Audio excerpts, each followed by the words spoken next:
How you guys doing tonight? Enjoy it.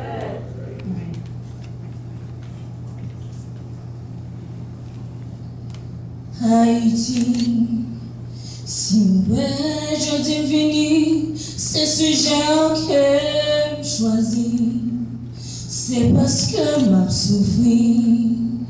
Si ouais, que mélodie, qu'on entendait en gentille, c'est comme ça, moi senti.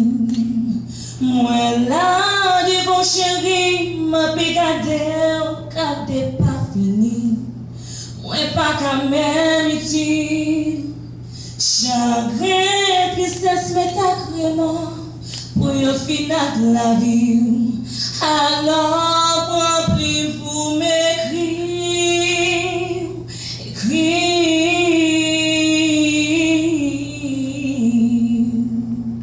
Pour demander pardon. Demander pardon beaucoup à quand frère yo pas où. Pardonner yo tichou. Pour aller yo chigé, pour quand yo m'a traité. Yo fait ça sans penser. En vrai, moi t'allais, en vrai, qu'il est-ce qui va t'aider pour venir délivrer. C'est celle de toi, Timon, moi capoté sur un petit bout de papier pour dire que moi désolé. Hey, hey, hey. Yo t'y chanté pour Haïti, pour me dire senti ça, senti. Yo t'y chanté pour Haïti, pour me dire avec lui. Yo t'y chanté pour Haïti, pour me dire senti ça.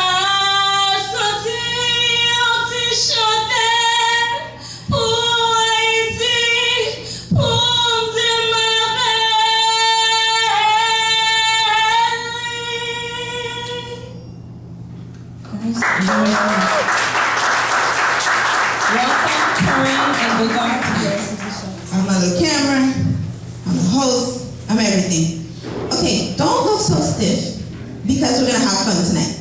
As a matter of fact, we have some crazy topics that we're going to discuss. And of course, some awesome performances. Once again, please, another round of applause for my dear cousins that just, break down.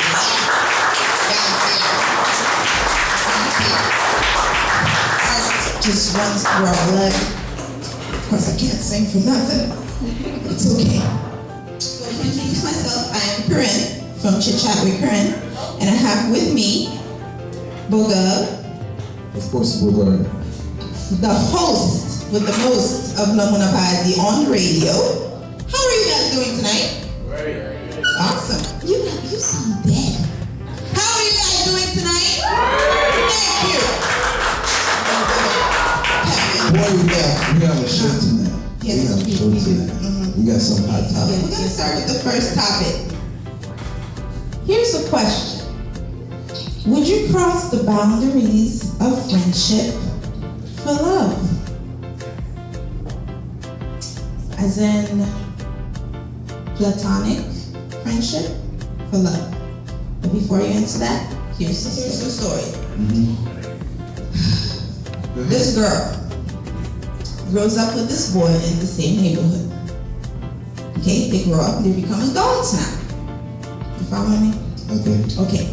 And it just so happens they've been best friends for a number of years. And then it just so happens that the man, because I always say there is no platonic relationship really, but then again, you may prove me wrong. He falls in love. There you go. You want me to take it from here? Yes, please. Yeah, best friends. This girl called me, and you want me to say Creole? Yes, and I'll translate. Ok. Une demoiselle qui est avec un problème. Et ça lui est possible, il y a un jeune gens que il avec depuis tout petit.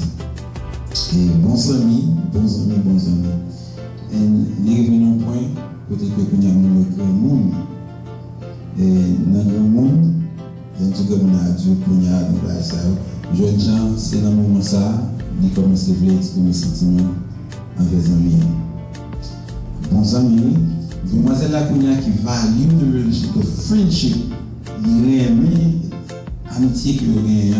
Il peut que si la remet à monsieur, bah il va pas marcher, il a perdu ni friendship ni love. Quand il est toujours dans la position, la demande de technique, est-ce que tu as supposé remettre à monsieur, il m'a dit bonjour, à la minute, la ça sur les zones, qui ça m'a dit, parce qu'il y a un petit feeling pour monsieur. Il remet monsieur, mais il peur parce que le friendship est tellement bon. Le besoin de monsieur là, comme nos amis, monsieur pas la guerre. Pour nous, on a posé la question, should she go for it or should she not go for it? Okay, short translation of that, since you heard the beginning of the story, you got to the part where he falls in love. Now she's afraid of falling in love back, because if she does, she's afraid of losing the friendship. So what would you do in that situation? Would you risk it or would you not? Would you advise her to go for it or would you not? I say no. Huh? I say don't do it. Don't do it? Why? What's the point? You're gonna lose the friendship anyway. What if they break up? But what's the difference between someone I know and someone that I don't know really when it comes to a relationship? You're nervous. I'm just saying. Anybody? I'm the wrong person to ask. Okay. Wrong person to ask. I mean, for real. Bonsoir.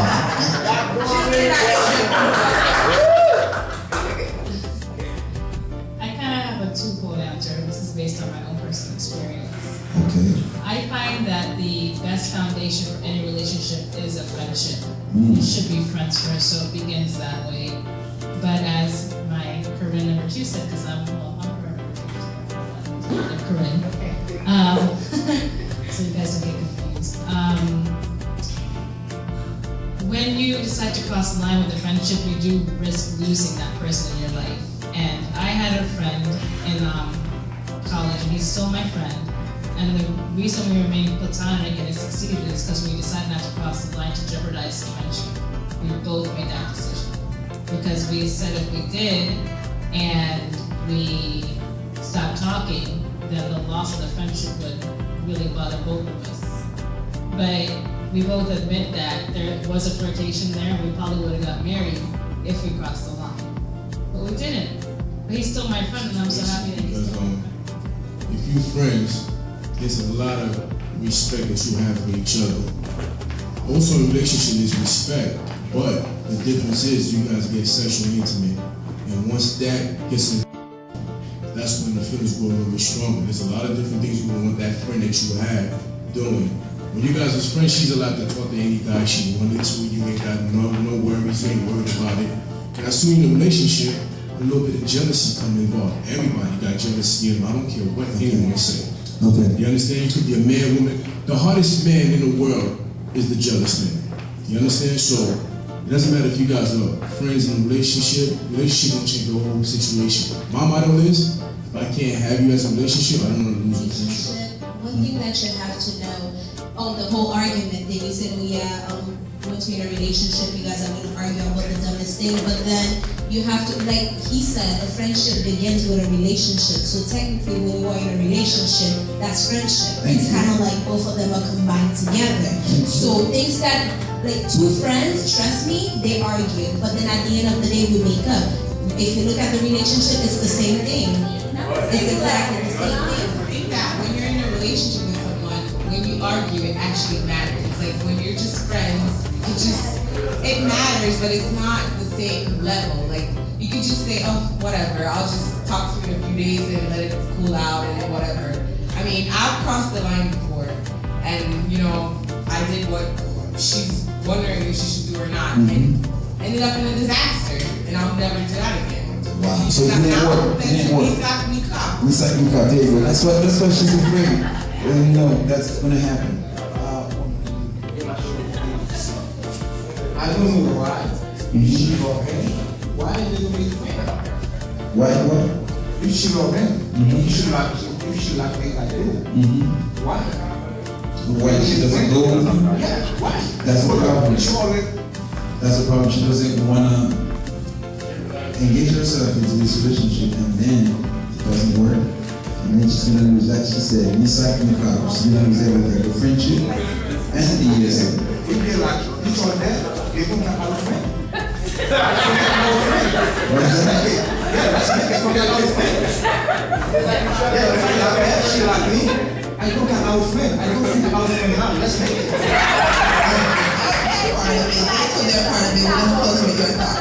Well, I think no matter what, love is love, feelings is feelings. It is such a beautiful thing when you're in love. I don't care if it's 2 minutes. I don't care if it's 3 minutes. I want to enjoy that 2 minutes to the fullest. So I did advise her to go ahead and go with that guy. I don't care if it's a stranger, if it's a good friend of mine. The fact is that I'm in love. I love that person. Let's just leave it like that. In fact, if it's gonna be for 2 days, 2 minutes, like I said, let me enjoy the 2 days and 2 minutes. I will worry later.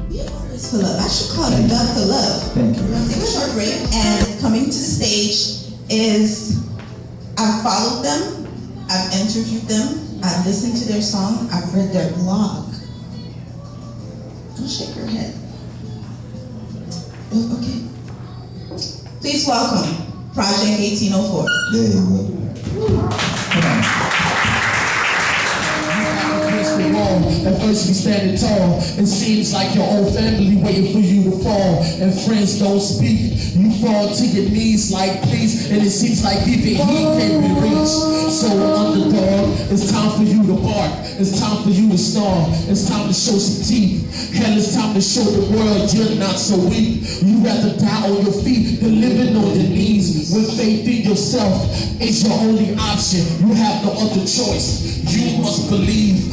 Finally, a song for the lost. It's been a long time coming, an anthem for the underdogs.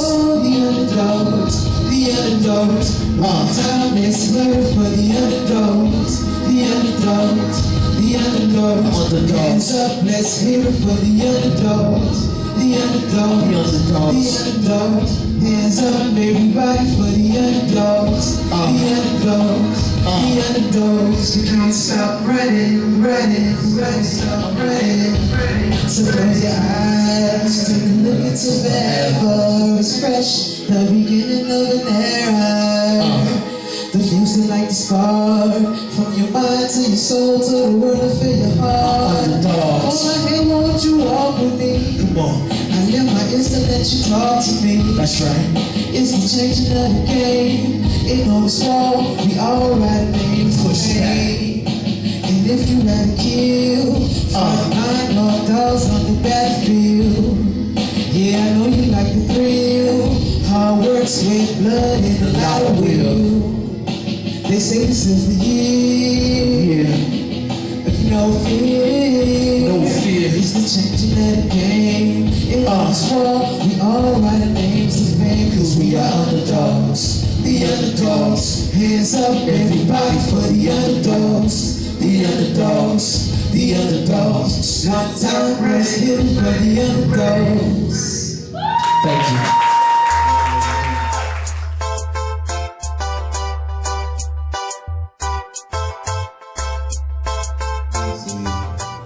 I want to send a big shout out to Angie in the house. Also, we got Mimi in the house. This is a special group. Yes. I'm falling in love with them. You know what? They've been supporting us since day one. Day one. And not only that, I need y'all to do the same. This Wednesday coming up, Buka. Do we have Buka this Wednesday coming? 31st. So You 31st, guys. Mocha Cafe, Buka. This is all talent shows. So shout out to Buka and the crew. All right. That's right. Go ahead. So second topic. What would you do if your partner's excitement depended on something else other than you? Which means when he steps into the bedroom, he can't get it up. He doesn't have something else. I remember that one. I don't need your help on that one, okay? I'm alright. I got this. Yeah. Here's the story. That's a good thing. There's always a story. And this is just to show you how our relationships have their own problems. You know, sometimes we have no problems in our relationship. We look for the problems. Listen to this. This is a married couple now. Everything started out pretty well, very well. You know, things are good. And then suddenly, the man can't get an erection without watching a pornographic movie. This thing's been going on and on and on and on. I mean, really? She tells me, Bogor, what do I do? It's been forever. For him to do anything with me, he has to pop a video. He has to put a video, a pornographic movie, an X-rated movie. Once that's on, he's ready. And it's a problem now. Without that, he cannot do anything. She wants to know if she's the problem or is the guy the problem. He's the problem. Okay, but no. Before we get, I want to know who thinks it's a girl and who thinks it's the guy. Is the problem? Yeah. Show of hands. Show of hands. Who do you think is the problem? My barman over there. Hello, my friend. Hello. Okay, so everybody that says the girl has the problem. Show of hands. Who thinks the lady is the problem? Show of hands. You think the lady is the problem? Valid. Okay. So who thinks it's the guy that has the problem? I think the guy has the Oh, Jesus. Everybody thinks it's the guy. Okay, let's start. Why don't we start with Sarah? So why do you think it's the guy? Why do you think the guy has it? Oh, he doesn't have any problem. He's the problem.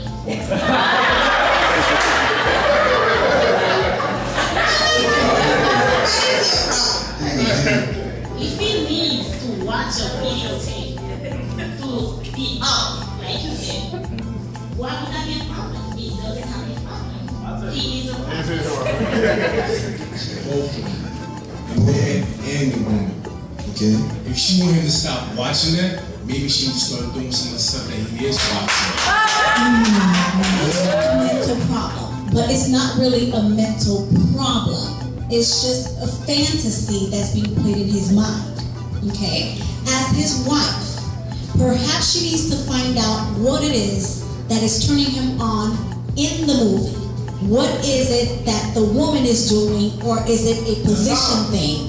Is it the way she's dressed? Is she throwing it back a little hard? You know, find out what is it exactly that is turning him on from these movies. And then she needs to put them in practice. And that's just plain and simple. A lot of women make that mistake. Don't knock her, because whatever you won't do, the next chick will do.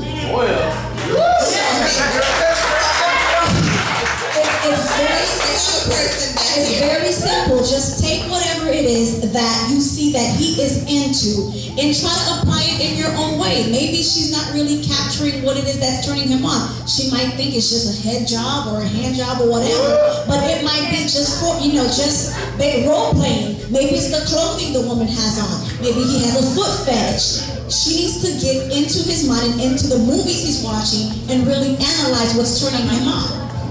Damn, girl, I don't want to think about I was reading a book about that. There is a name of that for that disease.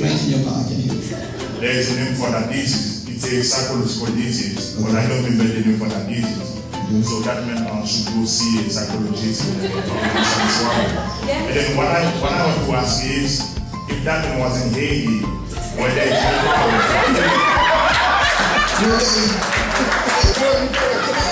the house, don't think I don't watch your shows. Go ahead. Well, let me ask this. Is it basically the wife used to turn on before, or it just something that happened? Remember, it's a married couple, so it was good. Okay. So To marry a woman. let me tell you this. Let's try to analyze this a little bit deeper, because sometimes you probably, I don't think exactly it's probably psychological, I understand, but they used to be good together. So as a result, when you use to whoever, like a female, and then you marry for a while, sometimes you need to change exactly whatever you used to do, because sometimes you get bored. That's one thing. And second, if in case you got a wife, it's the same way, like, if I'm gonna go as far as like Zena says, that doesn't mean if you get married and you don't have like, GSC, you have to really do something so that you always attract your man.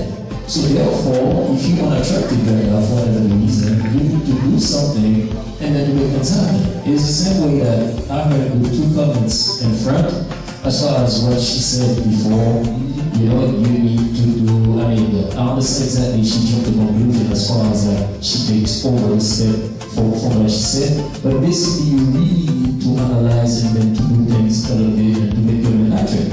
Other than that, it's not gonna work, and that's the problem. I don't really think it's a psychological problem, but I think the woman, or whether if you used to do certain things, if you have don't stay on the house all the time.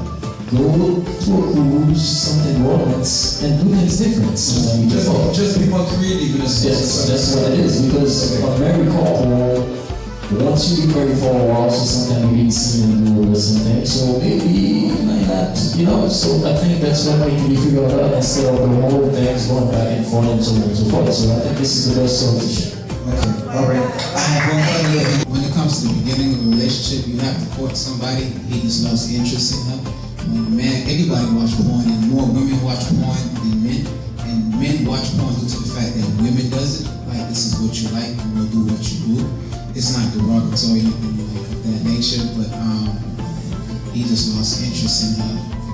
When you're a married couple, they tend to lose focus on, okay, I'm married, so I'm happy. You start gaining weight. I didn't meet you like that. You was doing things in the car. You stop doing it. And then on top of that, we're doing things like, okay, you do get tired of the same position over. It becomes a chore. Like, okay, now you want to have a baby. This is what it is. Time to have sex. Every man, I'm speaking for myself, we'll do it anytime you tell us we're going to do it. But when you want to do it, you don't want to do it. You always want to do it when you want to do it. So it's going to become a problem. You know what I mean? So that's what it is. So it's not self-consciously more women buy porn than men. More women have toys. Ain't no guy going in no sex shop buying no dildo shop. It's for women. And y'all have a higher sex drive than we do. Sometimes. Right? That's what you said. You said it was derogatory sex.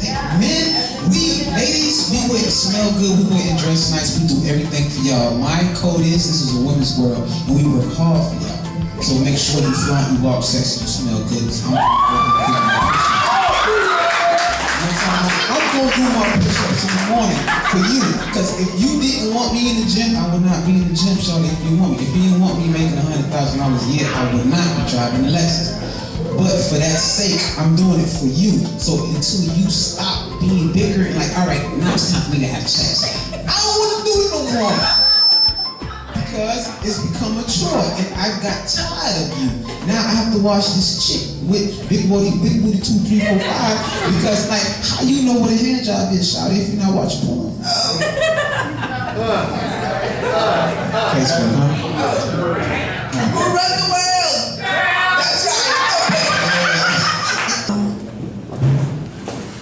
We would like to take a moment and actually tell you why we're doing this. For most of us that walk through the door, we actually think this is just a show, but there's actually a cause behind it. And I'd like to introduce you to the team that is behind all this. We have our artist in the group, Lynn. We have our manager that you saw at the door, Fredlin. Fredlin, come out. We have, believe it or not, you know, she did say she doesn't speak Creole, but you're part of the family, Corhinn. Correct. She's our grant writer. Then you have Boga. Yeah, you're not gonna name her. Come on.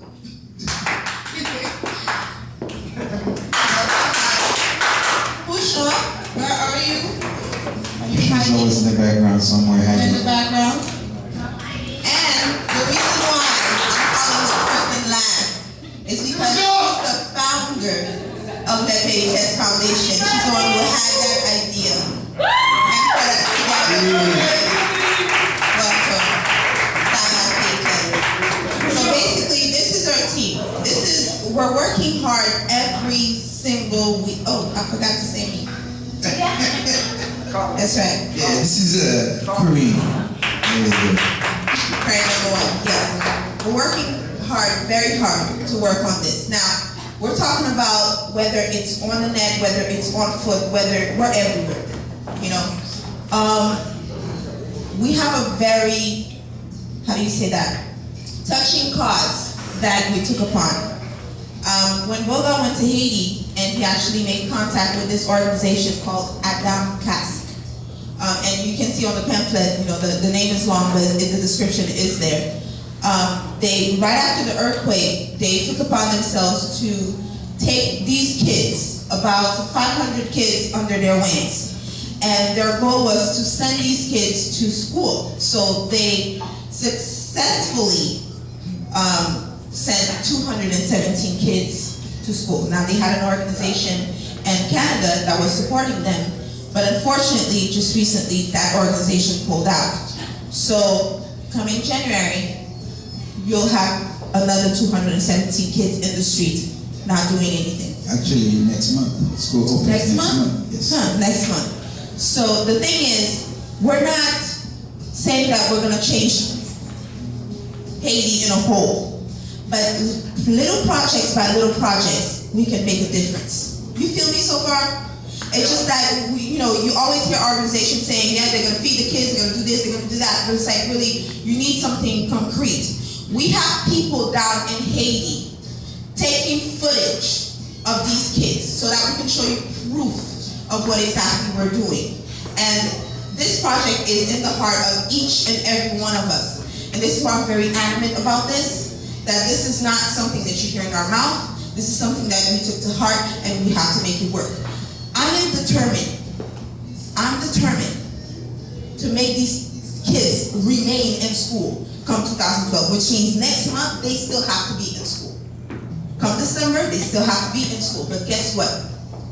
6 or 7 people cannot do it by themselves. We did put on the flyer that there is a donation of a minimum of $10. Usually you guys go to the club. I see all these parties, you know, $10, $20, $25. There was an obsession by the sea the other day, $25. And I saw people and I was there because I interviewed these people, you know. Don't give someone nothing. We're gonna go to the store and buy, you know, brand new kicks for $120 while another kid is suffering.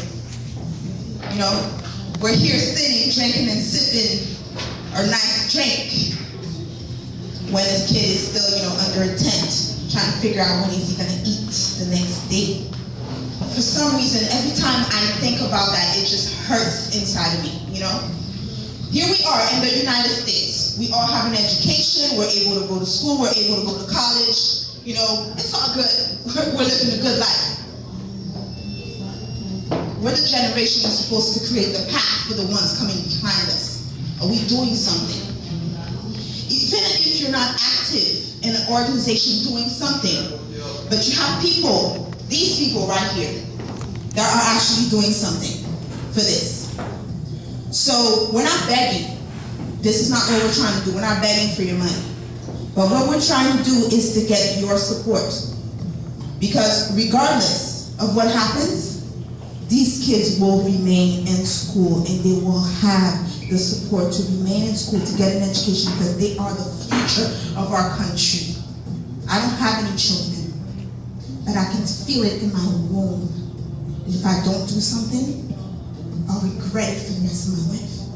So when you walk out that door tonight, donate. A little donation. Whatever you have, just donate. Freddie will be at the door while you're exiting. Please do it with your heart. And one model we're trying to keep is transparency.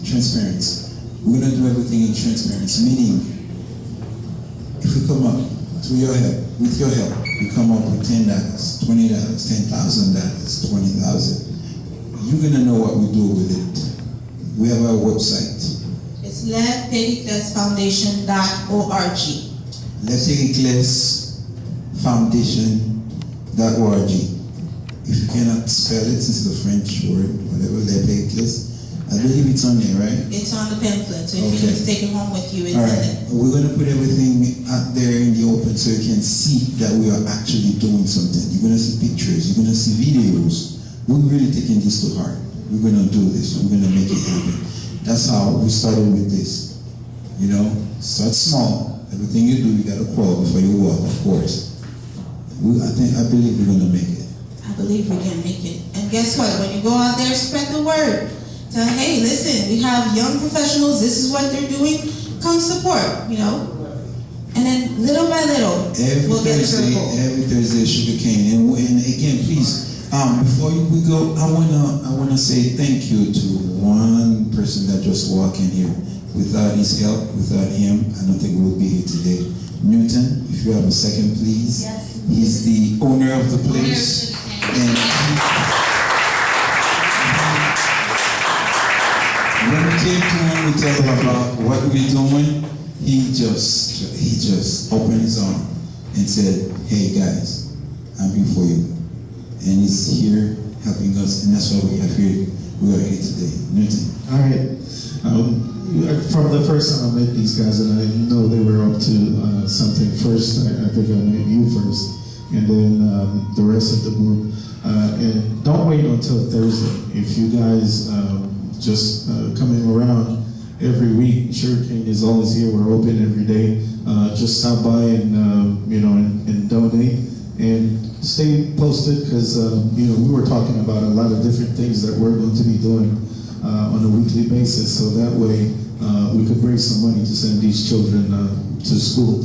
Like I said, we don't need $1 million from everyone, but every dollar counts. So whatever you can give, whatever you can donate will be greatly appreciated. And we're here, from Wednesday until Sunday, every day.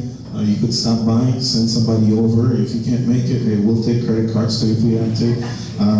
Just donate, send some money, and so we could send these kids to school. All right? There you go. You're good. Okay. So I just wanted to make it very clear that when we started this, we did not want to knock on doors. We wanted to work hard. And if you like what we're doing, there's more projects that we keep thinking. When we get, we meet twice a week. We're working individuals, we have families, but we keep thinking, we're constantly thinking about what to do in order to draw your attention and to have you enjoy something.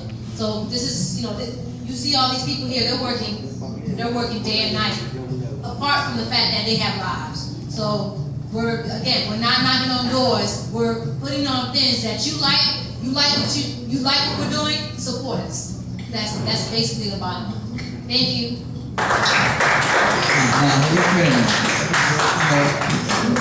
That's it. What do you guys think? You guys like what we're doing, the way we're doing this? You guys like it for real? Thank you. To get on with the show, thank you guys.